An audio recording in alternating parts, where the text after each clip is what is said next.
Price Lord, praise Lord. കൊലോസ് ലേഖനം 2-ാം അധ്യായത്തിൻ്റെ 14 മുതൽ 22 വാക്യത്തിലെ 3-ാമത്തെ എപ്പിസോഡാണ് നിങ്ങൾ കേൾക്കുന്നത്. എന്നെ കേൾക്കുന്ന പ്രിയപ്പെട്ടവരെ, പാപമോചനമാണ് ഏറ്റവും പ്രധാന വിഷയം. അവരിൽ നമുക്ക് പാപമോചനം എന്ന വീണ്ടെടുപ്പുണ്ട്. പ്രവൃത്തി പുസ്തകത്തിൽ ഒത്തിരി വാക്യങ്ങൾ ഞാൻ വായിച്ചല്ലോ. ഇനി ഈ പുതിയ നിയമത്തിലെ പല ഭാഗങ്ങൾ, ഏറ്റവും പ്രധാനമായിട്ട് അപ്പോസ്തലന്മാർ പറയുന്ന പല ഭാഗങ്ങൾ പഠിച്ചാൽ പാപത്തിൽ നിന്ന് ഒഴിഞ്ഞു നിൽക്കാനാണ് അപ്പോസ്തലന്മാർ ഉപദേശം കൊടുത്ത സഭയിൽ. ഇന്ന് അത് വിട്ടുകളഞ്ഞാണ് ഞാൻ പറഞ്ഞുകൊണ്ടിരിക്കുന്നത്. അത് വിട്ടിട്ട് എന്ത് പറ്റി? ഭൗതിക അനുഗ്രഹങ്ങളുടെ കൂമ്പാരമാണ് പ്രസംഗിച്ചു കൂട്ടുന്നത്. ലോകത്തുള്ള ലോക മനുഷ്യൻ ജീവിക്കുന്ന പോലെ ജീവിക്കാനുള്ള സാഹചര്യം ദൈവം നമുക്ക് വേണ്ടി ഒരുക്കിക്കൊണ്ടിരിക്കുന്നു എന്ന പ്രസംഗം. ധനം ധനം ധനം, മാനം മാനം മാനം. ഈ ലോകത്തെ മുഴുവൻ സൃഷ്ടിച്ച കർത്താവ് എവിടെയാ പിറന്നു വീണത്? വഴിയമ്പലത്ത് പ്രസവിച്ചു. സ്ഥലമില്ലായികയാൽ പശുത്തൊട്ടിയിലെടുത്ത് കിടത്തിയെന്ന ചീലകൾ പൊതിഞ്ഞു. അല്ലെ, ഗോളിയർ ഷൂട്ടിങ്ങിന്റെ തുണികളൊക്കെ കൊണ്ടുവന്നാണ് പൊതിഞ്ഞത്. കുറെ പഴഞ്ചീലകളെല്ലാം കൂടി. അതല്ലേ പാട്ടുകാരൻ എഴുതിയത്? ദേവസുതൻ പശുശാലയിൽ നരനായി അവതരിച്ചത് വെറും കഥയോ, ഭുവനമെന്നാകെ ചമച്ചവനൊരു ചെറുഭവനവും ലഭിച്ചതില്ലെന്നോ. ഇവിടെ 11 കോടി ഇവിടെ വീടുണ്ടാക്കി സുഖിക്കുന്ന സുഖ്യന്മാരോട് ഞാൻ ചോദിക്കട്ടെ, യേശുക്രിസ്തുവിന്റെ ജനനം എവിടെയായിരുന്നു? യേശുക്രിസ്തുവിനുണ്ടായിരുന്ന സമ്പത്ത് എന്തായിരുന്നു? ഒരു ദരിദ്രനായി പിറന്നവനല്ലേ യേശുക്രിസ്തു? കർത്താവിന്റെ അതിശ്രേഷ്ഠ അപ്പോസ്തലൻ പൗലൂസിന് എന്ത് ധനമുണ്ടായിരുന്നു? താൻ എന്താ പറഞ്ഞത് തിമോഥെയോസിനോട്? നീ വരുമ്പോൾ ആ പഴയ പുതുപ്പും ചർമ്മലിഖിതവും പുസ്തകങ്ങളും ഒക്കെ കൊണ്ടുവരാൻ. അതാ തൻ്റെ സമ്പത്ത്. ഭക്തന്മാരെ, നിങ്ങളൊന്ന് ഓർത്തോ ഇതൊക്കെ. 11 കോടിയുടെ വീട്ടിൽ കിടന്ന് ഉറങ്ങാൻ പറ്റാതെ ലോകത്തിന്റെ മാധ്യമങ്ങളും കണ്ട് ലോകത്തിലെ സുഖഭോഗങ്ങൾ അനുഭവിക്കുന്ന ഭക്തന്മാരെന്നെ കേൾക്കുന്നെങ്കിൽ നിങ്ങൾ ചിന്തിച്ചോ. പൗലൂസിന്റെ സമ്പത്ത് പഴയ പുതപ്പും ചർമ്മലഹിതവും ചില പുസ്തകങ്ങളും മാത്രമായിരുന്നു. വേറെ ഒന്നുമില്ല പുള്ളിക്ക്. ഒരു പുതിയ പുതപ്പ് മേടിച്ചുകൊണ്ട് വരാൻ എന്താ പറയാത്തെ? അതുപോലെ തീച്ചുളിയിലൂടെ ഒരു പോവുക. 1 കൊരിന്ത്യർ 4-ാം അധ്യായത്തിന്റെ 11, 12, 13 വായിച്ചാൽ എപ്പോഴും പറയുന്നുണ്ട്. ഞാനത് വായിക്കുന്നില്ല, നിങ്ങളെടുത്ത് വായിച്ചോ നിങ്ങൾക്ക് ഗ്രഹിക്കണമെങ്കിൽ. ഈ മെസ്സേജ് നിർത്തിയിട്ട് 4-ന്റെ 11, 12 ഈ നാഡീവരങ്ങൾ വിശന്നും ദാഹിച്ചും കുത്തുകൊണ്ടും ഉടുപ്പാനില്ല കുടിക്കാനില്ല. നമുക്കിപ്പോൾ ഉടുക്കാനുണ്ട് കുടിക്കാനുണ്ട്, ഏത് തിന്നണം ഏത് ഉടുക്കണം എന്ന് പറയും നമ്മളായിരിക്കുക. പക്ഷെ പറ്റിയതെന്താ? നമ്മുടെ കണ്ണെല്ലാം കുരുടായി. നമ്മൾ ആത്മീക ദാരിദ്ര്യവും ആത്മീക നഗ്നതയും ആത്മീക കുരുടും ബാധിച്ചിരിക്കുക നമുക്ക്. ഇത് മാറണമെങ്കിൽ അപ്പോസ്തലന്മാരുടെ ഉപദേശത്തിന്റെ ആ തെളിനീര് കുടിക്കേ. ഈ പത്യവചനം, പത്യോപദേശം, മായമില്ലാത്ത പാല് കുടിക്ക്. ആരെങ്കിലും ആ പാല് കിട്ടാൻ നിവൃത്തിയില്ലെങ്കിൽ ആ പാൽ എവിടെയെങ്കിലും കൊടുക്കുന്നെങ്കിൽ അവിടെ പോയി കുടിക്കേ. അല്ലെങ്കിൽ നിങ്ങൾക്ക് രക്ഷയില്ല. എനിക്കതേ പറയാനുള്ളൂ. ഹല്ലേലൂയ. അവനിൽ പാപമോചനം എന്ന വീണ്ടെടുപ്പുണ്ട്. അവൻ അദർശനായ ദൈവത്തിന്റെ പ്രതിമയും സർവ്വസൃഷ്ടിക്കും ആദിജാതനുമാകുന്നു. സ്വർഗത്തിലുള്ളതും ഭൂമിയിലുള്ളതും ദൃശ്യമായതും അദൃശ്യമായതും, സിംഹാസനങ്ങളാകട്ടെ, കർത്തൃത്വങ്ങളാകട്ടെ, വാഴ്ചകളാകട്ടെ, അധികാരങ്ങളാകട്ടെ, സകലവും അവൻ മുഖാന്തരം സൃഷ്ടിക്കപ്പെട്ടു. യോഹന്നാന്റെ സുവിശേഷം 1-ാം അധ്യായത്തിന്റെ 1, 2, 3, 4 വാക്യങ്ങളൊന്ന് വായിച്ചേ. പെട്ടെന്നൊന്ന് വായിച്ചേ. ഈ വാക്യത്തോട് ലിങ്ക് ചെയ്യുന്നൊരു വാക്യമാണ് യോഹന്നാന്റെ സുവിശേഷം 1-ാം അധ്യായത്തിന്റെ 1 മുതൽ 2, 3 വാക്യങ്ങൾ വായിക്കുന്നു. ശ്രദ്ധിച്ചു കേൾക്കണേ. ഹല്ലേലൂയ. ആദിയിൽ വചനമുണ്ടായിരുന്നു, വചനം ദൈവത്തോടു കൂടിയായിരുന്നു, വചനം ദൈവമായിരുന്നു, അവൻ ആദിയിൽ ദൈവത്തോടു കൂടിയായിരുന്നു, സകലവും അവൻ മുഖാന്തരം ഉളവായി, ഉളവായതൊന്നും അവനെ കൂടാതെ ഉളവായതല്ല. മതി. അപ്പൊ ഇവിടെ എന്താ എഴുതിയിരിക്കുന്നത്? അവനിൽ നമുക്ക് പാപമോചനം വീണ്ടെടുപ്പുണ്ട്. അവൻ അദർശനായ ദൈവത്തിന്റെ പ്രതിമയും സർവ്വസൃഷ്ടിക്കും ആദിജാതനുമാകുന്നു. സ്വർഗത്തിലുള്ളതും ഭൂമിയിലുള്ളതും ദൃശ്യമായതും അദൃശ്യമായതും, സിംഹാസനങ്ങളാകട്ടെ, കർത്തൃത്വങ്ങളാകട്ടെ, വാഴ്ചകളാകട്ടെ, അധികാരങ്ങളാകട്ടെ, സകലവും അവൻ മുഖാന്തരം സൃഷ്ടിക്കപ്പെട്ടു. അവൻ മുഖാന്തരവും അവനായിട്ടും സകലവും സൃഷ്ടിക്കപ്പെട്ടിരിക്കുന്നു. യേശുക്രിസ്തുവിന്റെ ദൈവത്വത്തെ നിഷേധിക്കുന്ന കള്ളപ്രവാചകന്മാർ, ദുരുപദേഷ്ടകന്മാരുടെ കണ്ണ് തുറക്കാനായിട്ട് ഈ വായിക്കും. നിങ്ങളൊന്ന് വായിച്ച് കേൾപ്പിച്ചു കൊടുക്കവർക്ക്. ക്രിസ്തുവിനെ കൂടാതെ ഒന്നും ഈ ഭൂമിയിലെ ഒന്നും സൃഷ്ടിക്കപ്പെട്ടിട്ടില്ല. നമ്മൾ ഈ ദൃശ്യമായ കണ്ണുകൊണ്ട് കാണുന്ന ഈ ഭൂമിയിലെ സകലതും കർത്താവായ യേശു ക്രിസ്തുവാണ് സൃഷ്ടാവ്. ഏകത്വത്തിൽ തൃത്വമുള്ള ദൈവമാണ് സൃഷ്ടിച്ചത്. ഏക ദൈവമാണ്. 3 നിലകളിൽ ദൈവം പ്രവർത്തിച്ചു. ഇപ്പൊ പരിശുദ്ധാത്മാവിട്ട് നമ്മുടെ മധ്യത്തിൽ കർത്താവുണ്ട്. ആക്ഷരികമായി കർത്താവായിട്ട് പലസ്തീൻ നാട്ടിൽ കർത്താവ് വന്നു. അതാ തിമോഥെയോസ് ലേഖനം പോലെ ദൈവം മനുഷ്യനായിട്ട് വന്നു. വളരെ തെറ്റായി പഠിപ്പിച്ചുകൊണ്ടിരിക്കുക ഈ പഠനങ്ങളെ. ഒരു വിനോദം എന്ന് പറഞ്ഞാൽ അച്ഛൻ ഇറങ്ങിയിട്ടുണ്ട്.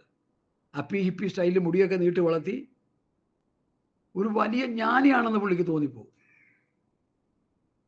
പുള്ളിയോട് ഒരു സഹോദരൻ സംസാരിക്കുന്നത് യേശുക്രിസ്തുവിന്റെ ദൈവത്വത്തെ നിഷേധിക്കുന്ന ഈ സഹോദരനോട്, ഈ അച്ഛൻ സഹോദരനോട് ഒരു പാവം പിടിച്ച സഹോദരൻ ചോദിച്ചു, യേശുക്രിസ്തുവിന്റെ ദൈവത്വത്തെ നിങ്ങൾ നിഷേധിക്കുന്നെങ്കിൽ യോഹന്നാന്റെ സുവിശേഷത്തിൽ യോഹന്നാൻ എന്താ പറഞ്ഞത് കർത്താവിനോട്? എൻ്റെ ദൈവവും കർത്താവുമായുള്ളവേ എന്ന് യോഹന്നാൻ പറഞ്ഞപ്പോൾ സ്വത്രം ആ വാക്യം അച്ഛനൊന്നും അല്ലയോ എന്ന് ചോദിച്ചു. അച്ഛൻ പറയാ അത് വേറൊരു കൺസെപ്റ്റിൽ പറഞ്ഞാണ്, വേറൊരു ക്ലോസിൽ പറഞ്ഞാണ്, വേറൊരു എന്തോ പറയാ. ഈ പുള്ളിക്ക് തന്നെ അറിയില്ല പുള്ളി എന്താ പറയണത്. അതേ ഈ അന്യോപദേശം പറയുന്നവർക്ക്, എന്താണെന്ന് പറയുന്നവർക്ക് അവർക്ക് തന്നെ അറിയത്തില്ലെന്നാ പറയണത്. കാരണം അന്യോപദേശത്തിൽ കിടക്കുക. അതുകൊണ്ട് അങ്ങനെ പറ്റാത്തത്. എന്താ പറയണെന്ന് അവർക്ക് തന്നെ അറിയത്തില്ല. ഹല്ലേലൂയ. തിമോഥെയോസ് ലേഖനത്തിൽ അങ്ങനെ ഉണ്ട്. 1 തിമോഥെയോസ് 6:3 നമ്മുടെ കർത്താവായ യേശുക്രിസ്തുവിന്റെ പത്യവചനവും ഭക്തിക്കൊത്ത ഉപദേശവും അനുസരിക്കാതെ അന്യതാ ഉപദേശിക്കുന്നവൻ ഒന്നും തിരിച്ചറിയാതെ തർക്കത്തിന്റെയും വാഗ്വാദത്തിന്റെയും ഭ്രാന്ത് പിടിച്ച് ചീർത്തിരിക്കുന്നു. അവയാൽ അസൂയ, ശണ്ഠ, ദൂഷണം, ദുശംസയം, ദുർബുദ്ധികളും സത്യത്യാഗികളുമായ മനുഷ്യരുടെ വ്യർത്ഥവാദം എന്നൊളിവാകുന്നു. അവർ ദൈവഭക്തി ആദായ സൂത്രമെന്ന് വിചാരിക്കുന്നു. ഒരു വിഷയം വരുമ്പോൾ നമ്മുടെ കേരളക്കരയിൽ നടക്കുന്ന ഒരു സംഭവമാണ് ചാനൽ ചർച്ച. ഏത് വിഷയം വന്നാലും ഒരു LDF-കാരൻ, ഒരു UDF-കാരൻ, ഒരു BJP, ഒരു സ്വതന്ത്രൻ, ഒരു ചാനലുകാരൻ, ഒരു മറ്റേക്കാരൻ ഇരുന്നുകൊണ്ട് ഇപ്പോൾ ചർച്ച നടത്തുക. ഈ ആവശ്യമില്ലാത്ത ചള്ളു വർത്തമാനം പറഞ്ഞ് ചർച്ച നടത്തിയിട്ട് ഓരോരുത്തന്മാർ ചീത്തയും വിളിച്ചിറങ്ങി പോവുക. ഞാനിത് പലതും കേൾക്കും. എന്താ യവന്മാർ ഈ വിടുവായത്തരം പറയണമെന്നറിയാൻ കേൾക്കുക. അപ്പോൾ വർഗീയവാദികൾ വർഗീയ വിഷം ചീറ്റും, അല്ലാത്തവർ ആ നിലയിൽ സംസാരിക്കും. ഇതൊക്കെ കേൾക്കുമ്പോൾ നമുക്ക് മനുഷ്യൻ ഇത്ര അധപ്പതിച്ചു പോയല്ലോ എന്നൊരു ചിന്ത വരും. പൗലോസ് തിമോഥെയോസിനോട് പറഞ്ഞത്, അല്ലയോ ദൈവത്തിന്റെ മനുഷ്യനായുള്ളവേ. ദൈവമനുഷ്യരായി ജീവിക്കേണ്ട മനുഷ്യൻ മുഴുവൻ മൃഗമനുഷ്യരായി ജീവിക്കുക. Men was a educated animal. മനുഷ്യൻ മൃഗ സ്വഭാവമുള്ളവനായി മാറി, മൃഗത്തിന്റെ രീതിയിലായി മാറി. അത് അന്ത്യകാലത്ത് മൃഗത്തിന്റെ സ്വഭാവത്തോടൊരു മനുഷ്യൻ വരുമെന്ന് വേദപുസ്തകം പറയുന്നു. അവന്റെ കൂട്ടരാണെന്ന് തോന്നിപ്പോകുക അവരൊക്കെ. പിതാവ്, പുത്രൻ, പരിശുദ്ധാത്മാവ് എന്നതുപോലെ കള്ളപ്രവാചകൻ, മൃഗം, സാത്താൻ, ഈ 3 ഉണ്ടല്ലോ. അവിടെയും തൃത്വം, ഇവിടെയും തൃത്വം. ഇതൊക്കെ ദൈവമക്കൾ സൂക്ഷിച്ച് പഠിച്ച് മനസ്സിലാക്കിക്കോണം. ഇന്ന് കാണുന്ന പല പതിപ്പുകളും അതാണ്.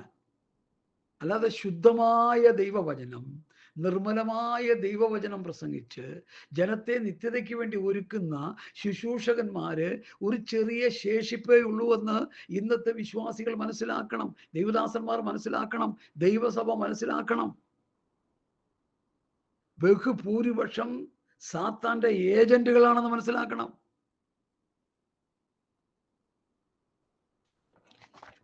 ഞാൻ അതിന് ഒരു തെളിവ് തരാം. ഒരു തെളിവ്. പ്രവൃത്തി പുസ്തകം 20-ാം അധ്യായത്തിൽ പൗലോസ് പറഞ്ഞിരിക്കുന്ന ആ ഭാഗം എൻ്റെ ഹൃദയത്തിൽ കർത്താവ് പ്രകാശിപ്പിച്ചത് കൊണ്ടാണ് ഞാൻ പറയുന്നത്, അല്ലെങ്കിൽ ഞാൻ പറയുന്നില്ല. ഞാൻ പോയ ശേഷം ആട്ടിൻകൂട്ടത്തെ ആദരിക്കാത്ത കൊടിയ ചെന്നായ്ക്കൾ നിങ്ങളുടെ ഇടയിൽ കടക്കും. അപ്പൊ നിങ്ങളുടെ ഇടയിൽ ഒരു ഗ്രൂപ്പ് വരും, വെളിയിൽ നിന്ന് വരും. ശിഷ്യന്മാരുടെ തങ്ങളുടെ പിന്നാലെ വലിച്ചു കളയുവാനായി വിപരീത ഉപദേശം പ്രസ്താവിക്കുന്ന പുരുഷന്മാർ നിങ്ങളുടെ ഇടയിൽ നിന്ന് എഴുന്നേൽക്കും.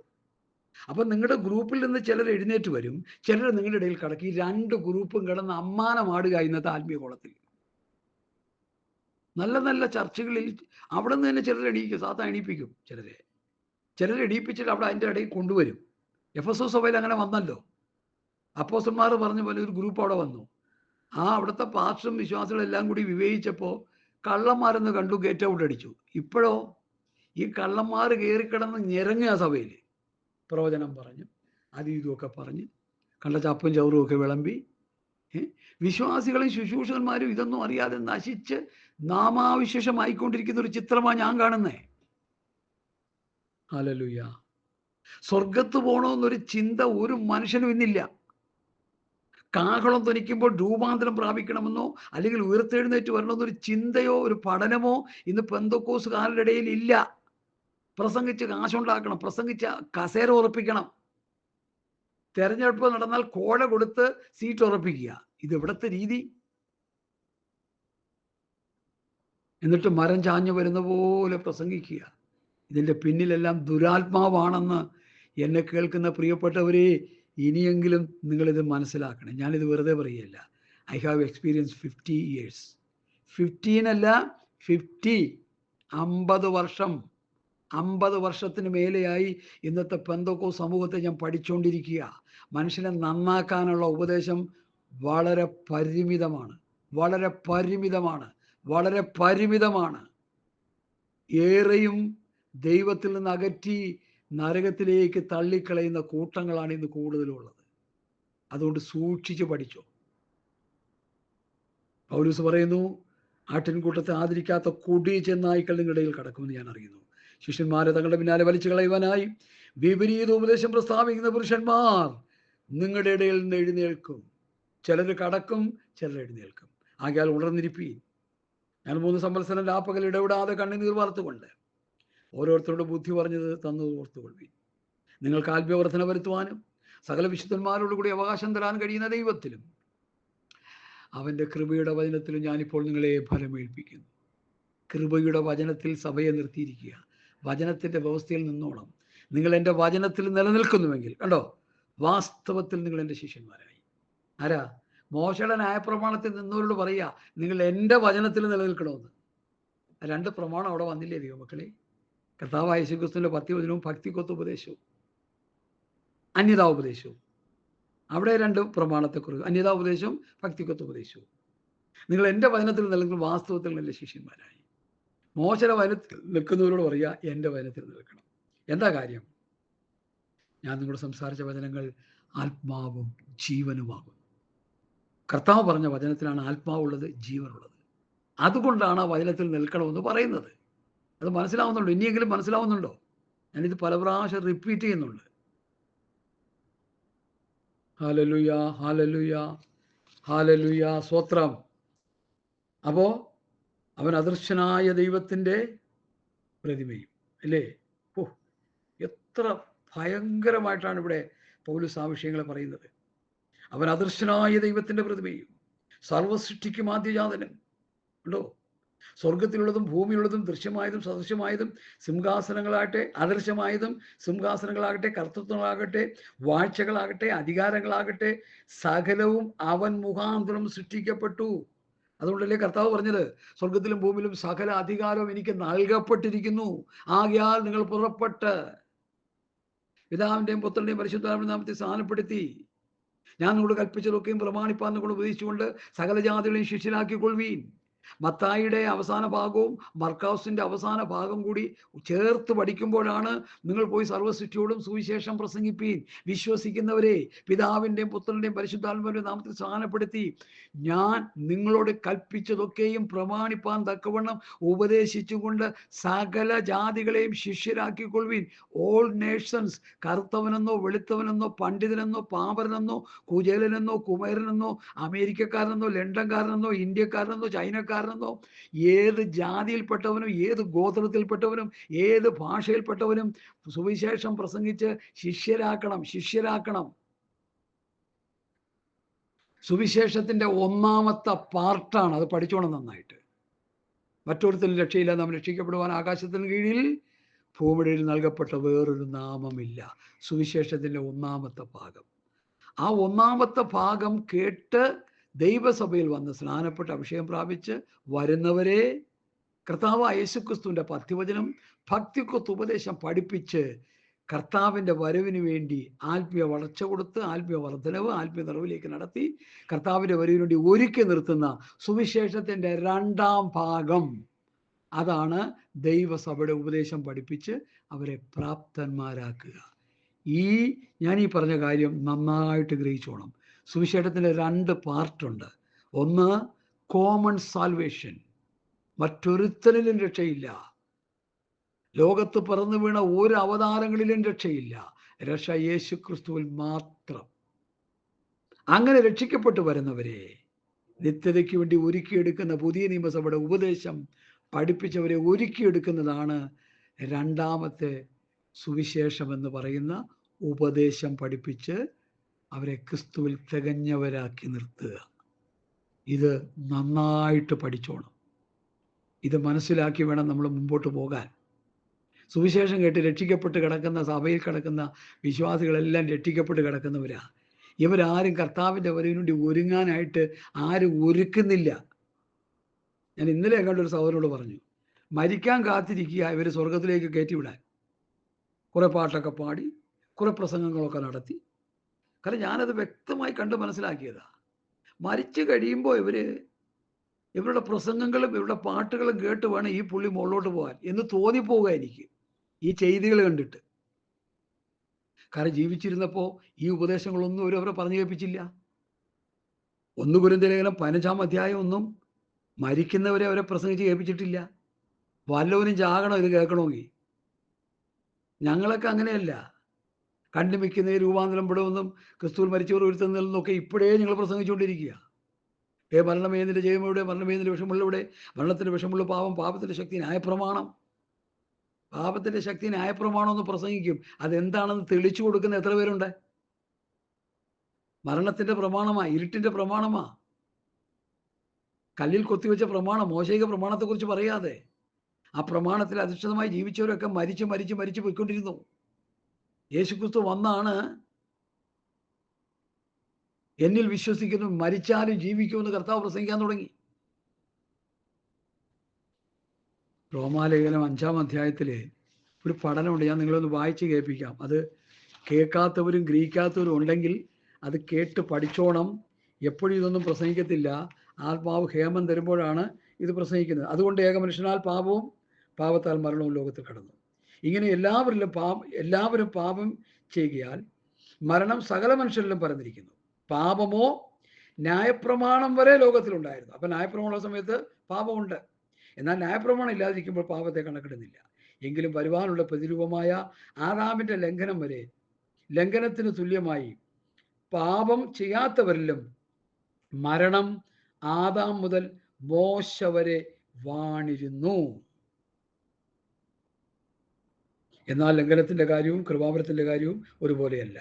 ഏകന്റെ ലംഘനത്താൽ അനേകർ മരിച്ചുവെങ്കിൽ ദൈവകൃപയും ഏക മനുഷ്യനായ യേശുക്രിസ്തുവിന്റെ കൃപയാലുള്ള ദാനവും അനേകർക്ക് വേണ്ടി ഏറ്റവും കവിഞ്ഞിരിക്കുന്നു. ശ്രദ്ധിക്കണേ, ഈ വാക്യങ്ങളൊന്ന് ശ്രദ്ധിച്ചു പോയാൽ മതി. ഇത് പറഞ്ഞ് പ്രസംഗിക്കാൻ സമയമില്ല. ഏകൻ പാപം ചെയ്തതിന്റെ ഫലവും ദാനത്തിന്റെ ഫലവും ഒരുപോലെയല്ല. ഏകന്റെ പാപം ശിക്ഷാവിധി കൽപ്പിപ്പാൻ ഹേതുവായി തീർന്നു. കൃപാവരമോ അനേക ലംഘനങ്ങളെ മോചിപ്പിക്കുന്ന നീതീകരണ വിധിക്ക് ഹേതുവായി തീർന്നു. ഏകന്റെ ലംഘനത്താൽ മരണം ആ ഏകൻ നിമിത്തം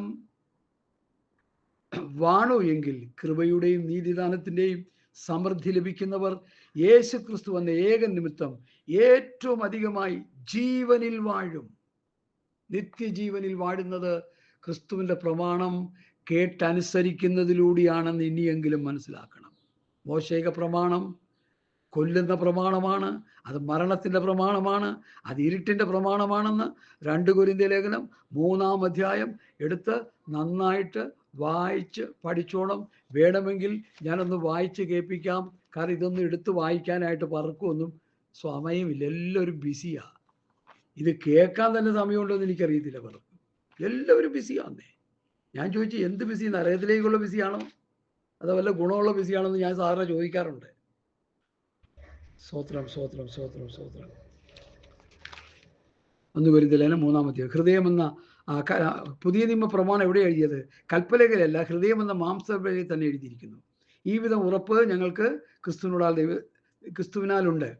ഞങ്ങളിൽ നിന്ന് തന്നെ വരും പോലെ സ്വയമായി വല്ലതും സങ്കല്പിപ്പാൻ ഞങ്ങൾ പ്രാപ്തരെന്നല്ല. ഞങ്ങളുടെ പ്രാപ്തി ദൈവത്തിൻ്റെ ദാനമത്രേ.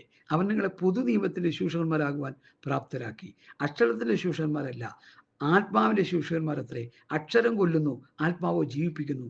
എന്നാൽ കല്ലിൽ അക്ഷരമായി കൊത്തിയിരുന്ന മരണ ശുശ്രൂഷ നീക്കം വരുന്നതായ മോശയുടെ മുഖദേശനിമിത്തം ഇസ്രായേൽ മക്കൾക്ക് അവൻ്റെ മുഖത്ത് നോക്കിക്കൊള്ളാതവണ്ണം തേജസ്സുള്ളതായെങ്കിൽ ആത്മാവിൻ്റെ ശുശ്രൂഷ അധികം തേജസ്സുള്ളതാകില്ല. മോശയുടെ ശുശ്രൂഷ നിലനിൽക്കുന്നതല്ല, നീങ്ങിപ്പോകുന്നതാണ്. ഇത് നിലനിൽക്കുന്നതാണ്. ഇത് ജീവൻ്റെതാണ്. ഇത് ആത്മാവും ജീവനും പകർന്നു തരുന്നതാണ് ഈ ശുശ്രൂഷ. യാഥാർത്ഥ്യങ്ങൾ നമ്മൾ മനസ്സിലാക്കി മുമ്പോട്ട് പോകണമെന്ന് കർത്താവിൻ്റെ നാമത്തിൽ ഞാൻ നിങ്ങളെ ഓർപ്പിക്കുക. ഹല്ലേലൂയ. സ്തോത്രം, സ്തോത്രം, സ്തോത്രം, സ്തോത്രം. അവൻ സർവത്തിനും മുമ്പേ ഉള്ളവരും അവൻ സകലത്തിനും ആധാരമായിരിക്കുന്നു. ആരാ? യേശുക്രിസ്തു. അവൻ സഭ എന്ന ശരീരത്തിൻ്റെ തലയും ആകുന്നു. അപ്പൊ സഭ ക്രിസ്തുവിൻ്റെ ശരീരം, തല ക്രിസ്തു. ഈ കൊലോസ്യ ലേഖനത്തിലെ ഒരു വാക്യം വായിച്ചാട്ടെ. 2-ാം അധ്യായത്തിൻ്റെ 18 തലയെ മുറുകെ പിടിക്കാതിരിക്കുകയും എന്ന് തുടങ്ങി അവിടെ തൊട്ട്. കൊലോസ്യർ 2 തലയെ മുറുകെ പിടിക്കാതിരിക്കുകയും ചെയ്യുന്നവനാരും നിങ്ങളെ വിരുദ്ധ തെറ്റിക്കരുത്. തലയായവനിൽ നിന്നല്ലോ ശരീരം മുഴുവനും സന്ധികളാലും ഞരമ്പുകളാലും ചൈതന്യം ലഭിച്ചും ഏകീഭവിച്ചും ദൈവികമായ വളർച്ച പ്രാപിക്കുന്നു. വേറൊരു വാക്യം കൂടി കൂട്ടിച്ചേർക്കേണ്ടതായിട്ടുണ്ട്, ഞാനത് വായിക്കാം വേണമെങ്കിൽ. കൊലോസ്യർ 2:10 എല്ലാ വാഴ്ചയ്ക്കും അധികാരത്തിനും തലയായ അവനിൽ നിങ്ങൾ പരിപൂർണരായിരിക്കുന്നു. തലയായ അവനിൽ നിങ്ങൾ പരിപൂർണരായിരിക്കുന്നു. തലയായ അവനിൽ നിങ്ങൾ പരിപൂർണരായിരിക്കുന്നു.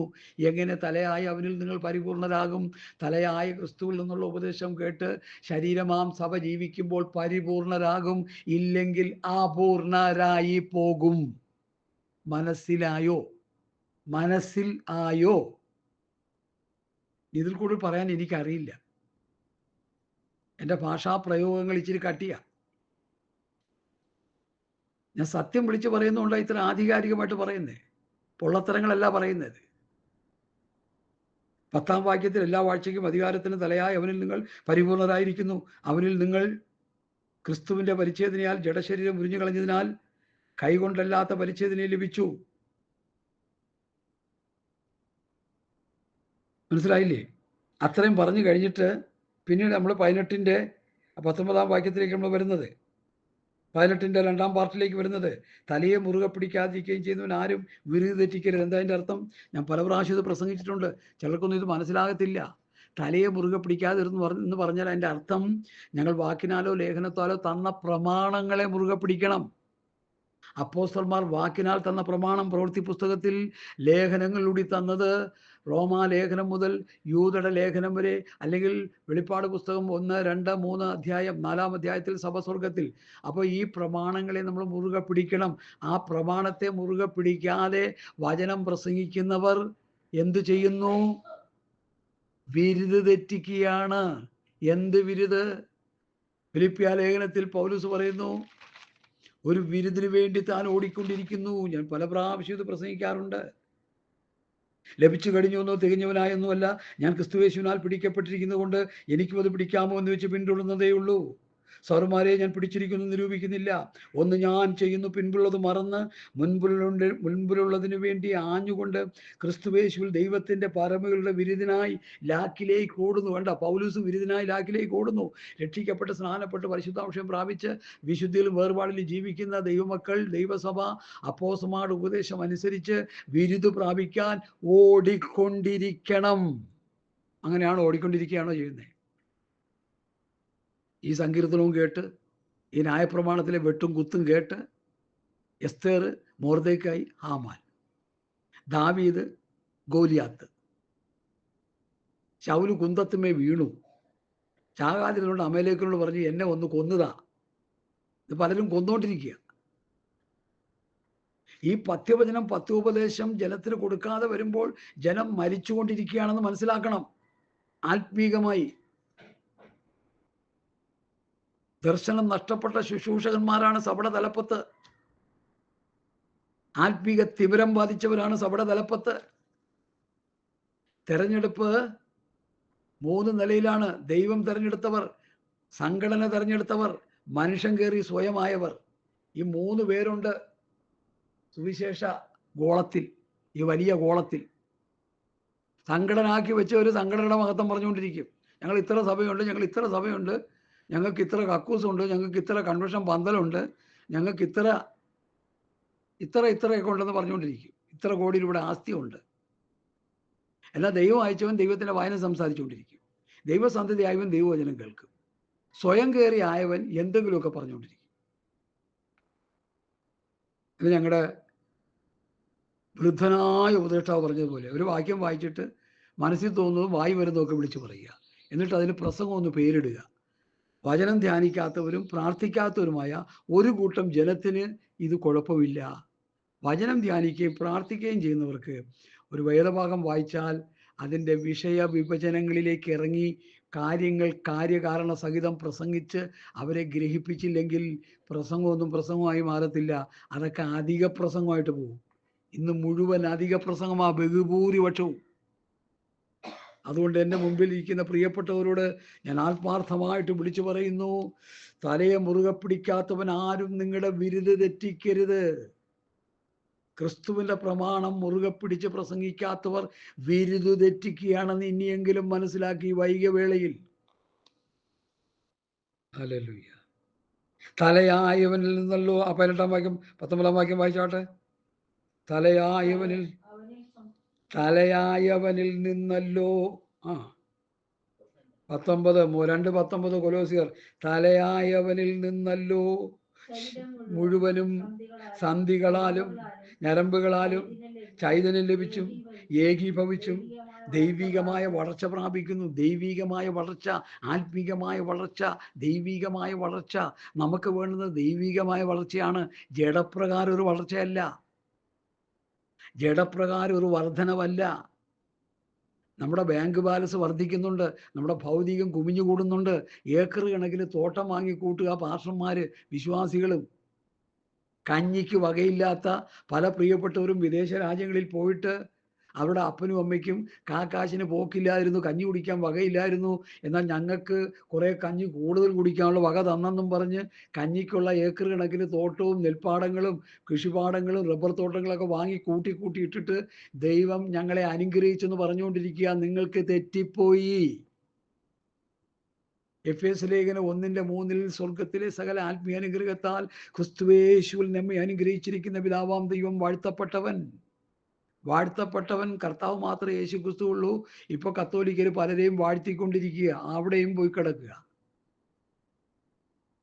ഹല്ലേലൂയ. നമുക്കാരെയും വാഴ്ത്താനൊന്നും പ്രമാണമൊന്നുമില്ല. സ്തോത്രം. അപ്പോൾ കർത്താവായ യേശു ക്രിസ്തുവിന്റെ പ്രമാണം മുറുകെ പിടിക്കാത്തവൻ വിരുത് തെറ്റിക്കുകയാണ്. തലയായവനിൽ നിന്നല്ലോ ശരീരം മുഴുവനും. തലയായ ക്രിസ്തുവിൽ നിന്ന് ഉള്ള ഉപദേശം ശരീരമാം സഭയുടെ അവയവങ്ങൾക്ക് മുഴുവനും സന്ധികളാലും ഞരമ്പുകളാലും ചൈതന്യം ലഭിച്ച് ഓരോ നെർവ്സിലൂടെയും ഓരോ ഞരമ്പുകളിലൂടെയും ഈ ഉപദേശ സത്യങ്ങൾ കേട്ട് പഠിച്ചനുസരിച്ച് ജീവിക്കണം. നമ്മുടെ ഓരോ ഞരമ്പുകളിലും രക്തം പാസ് ചെയ്യുന്നത് പോലെ. ഹല്ലേലൂയ. രക്തയോട്ടം നഷ്ടപ്പെട്ട വിശ്വാസികളായി ഇന്ന് ആത്മീയ വളർച്ചയില്ലാത്ത, ആത്മീയമായി മുരടിച്ച് കിടക്കുന്ന വിശ്വാസികളാ. 8, 10, 15, 20, 30, 40, 50 വർഷമായ വിശ്വാസികൾ ആത്മീയ വളർച്ചയില്ല, ആത്മീയ വർധനയില്ല, ആത്മീയ നിറവില്ല.